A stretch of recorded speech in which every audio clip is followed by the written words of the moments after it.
Dévotion Fanro du 11 juillet 2022. Par l'apôtre Grace Lubega. Titre: Avoir la pensée de Christ. 1 Corinthiens 2 verset 16, KJV.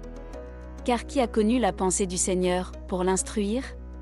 Mais nous avons la pensée de Christ.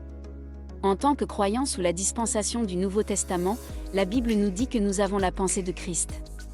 Lorsque certaines personnes lisent cette écriture, elles l'interprètent seulement dans le sens que nous pensons de la même manière qu'ils pensent.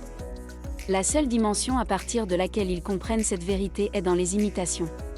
Par exemple, si le Christ est compatissant envers les malades, nous sommes également prédisposés à penser ainsi. Mais aujourd'hui, permettez-moi de vous montrer un aspect plus profond de cette écriture. Lorsque la Bible dit que nous avons la pensée de Christ, cela signifie que lorsqu'il pense, nous aussi, en temps réel.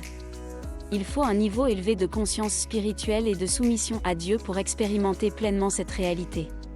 Mais rien ne peut détourner sa vérité. Au moment où une pensée traverse l'esprit du Christ, cette même pensée traverse votre esprit parce que vous ne faites qu'un avec lui. L'effet de cette réalité est que votre pensée de faire revivre une nation n'est pas la vôtre mais doit être comprise comme la pensée du Christ pensant en vous. Votre pensée de tendre la main aux perdus et aux mourants n'est pas le résultat de votre compassion pour les non-sauvés mais de la compassion de Christ en vous. Si en effet, tel qu'un homme pense, ainsi est-il, Proverbe 23 verset 7, cela signifie que plus votre imagination est sanctifiée pour comprendre cette vérité, plus vous devenez comme Christ. Alléluia. Approfondissement, Proverbe 23 verset 7, Romains 12 verset 2. Golden Nugget, lorsque la Bible dit que nous avons l'esprit de Christ, cela signifie que lorsqu'il pense, nous aussi, en temps réel. L'effet de cette réalité est que votre pensée de faire revivre une nation n'est pas la vôtre mais doit être comprise comme la pensée du Christ pensant en vous.